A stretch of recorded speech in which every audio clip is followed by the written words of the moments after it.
It's a beautiful day in the Texas Hill Country. That's my house. I don't know if I've mentioned this yet. I don't think I have, but I've been building that house slowly but surely for about 5 years with my father-in-law. Definitely some hired help when it was required, but lots of, actually you can see the mess on my deck. Let's see if I can do this. See all these boards. I'm sealing up these boards to do the trim in our house because we haven't trimmed it out yet, and my wife and I are due for our baby it's October of 2021 right now, so coming up pretty soon. December 5th is when the kid's due. But today I wanted to talk about, just really briefly, how practice takes courage.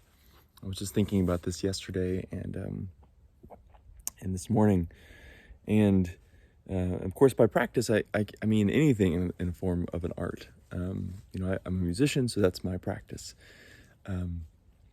But that practice, if you're really going into it and you're doing the work, it requires a lot of you, because that work usually means that you're challenging yourself, you're pushing yourself, you're striving for that growth, even if that growth is really small. There's an idea I like a lot that James Clear from Atomic Habits presents. And he talks about, 1% a day, that's all you need. And that compounds over, a year, 2 years, weeks, months, a lifetime. And it adds up a lot, so you don't need much, but you're still striving to go in deep to what you're working on and what you're moving towards. And that takes courage. And here's why, and here's my thought on this. I've been thinking about courage because Ryan Holiday is a really great author, just put out a new book called Courage is Calling, Fortune Favors the Brave. I haven't read the book yet. I'm reading a lot of books. I like to read books, so I'll get there. I do own a copy now. But I've been listening to some of the interviews he did on it. And maybe I'll post those in the description. But especially when it comes to music, we talk about going in and making those changes as musicians.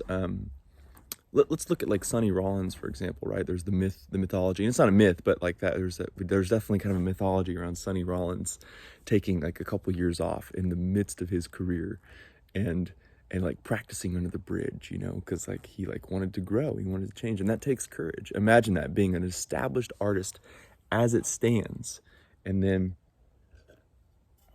you decide to go, I'm not there yet. I'm not where I want to be. I want some changes. So you take the time. I mean, you could lose your whole career, right? You could lose all the following and everything, but that wasn't relevant to Sonny. What was relevant to Sonny Rollins was being a really great artist and a great musician for all the right reasons, not the money, not the attention. You don't stop playing for 2 years and take a break to go practice and to really dive deep into yourself and into the instrument because you want like the fame and the glory. You do that because you want to be the most beautiful artist you can be, whatever that means to you. So showing up to our art, to our craft on a daily basis, it takes, you have to get up and go for it. And that takes that kind of that next level of digging deep, that courage. I mean, to me, it's a form of courage. To me, it's a form of, asking questions about what you want, where you want to go, and then sitting down and acting on that. And that's not always easy. I was practicing yesterday and I had this kind of, I thought what was a good thought, an inspiring thought of like, it's not always going to be a great practice day. It's not always going to be a great day with my violin. Some days I'm going to show up and I'm going to work hard and I'm going to feel like I haven't really made much progress, or I don't really know what the hell I'm doing. But the showing up, regardless of that, is the difference. And that's the change that we're looking to instill and inspire. That's what we're going for. So, one more little anecdotal story that I think fits in with the Sonny Rollins one. There's a local hero for me. I'm in Central Texas, not far outside, maybe 30 minutes outside of Austin, 45 minutes. And I grew up watching this guy named Eric Hokkinen play as a guitar player, and violinist. He's awesome. He's a really amazing musician. And I've always been in awe of him. And we started hanging out more a couple years back, and I started kind of taking some lessons from him. And then he'd play in my band, I'd play in his band. It ended up being a really cool friendship. But he did something very similar to Sonny Rollins a couple of times. He's a fiddle player. And so a couple things happened with him. When he was like 19, he won a fiddle contest. And he said he was driving to another fiddle contest. He was from Florida. And he gets to Florida or to this other town. And he just realizes like he just doesn't want to be a guy that just wins fiddle contests. Like that wasn't it for him. He was like, this isn't what this is about. Like, why do I care that much about this? It just didn't, like, I think he kind of was getting into the scene and seeing the people who, 40 years later were still like the contest champion. And he was like, I don't care about this. So he said he literally packed his bags like the next day and drove to Austin with like not knowing anybody, and just showed up in Austin and made that change.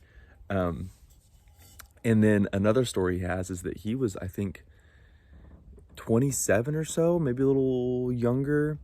And he said he'd gotten to a point where he said specifically he was playing the song Sweet Georgia Brown. And he said he still played it like a fiddle player, but he wanted to play it like a jazz player, like a swing player. Not like a fiddle player, but like how Stuff Smith might play Sweet Georgia Brown, or Stefan Grappelli, or Sonny Rollins, or Charlie Parker. Like, how would those guys play Sweet Georgia Brown? Joe Venuti.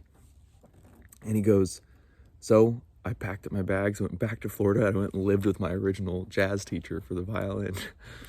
And I lived with him for like a year, and I just practiced all the time to stop playing Sweet Georgia Brown like a fiddle player. Now, to me, that is proof amazing, Does that make sense for everybody? No, I'm not saying you have to pack up your bags and, go live some other sort of fantasy of a life. But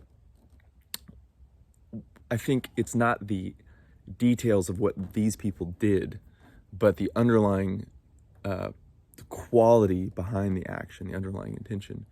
And how can we find ways to be courageous and ask questions and not just keep running the same stuff over and over again? Because when you're practicing, if you're just running the same stuff over and over again, you're not really growing, right? You have to basically be willing to get up every day and go, where do I suck? Not to be demeaning towards ourselves, but like, where am I faltering? Like, what do I not know? And then go into that and realize that you'll never know it all. And that's great.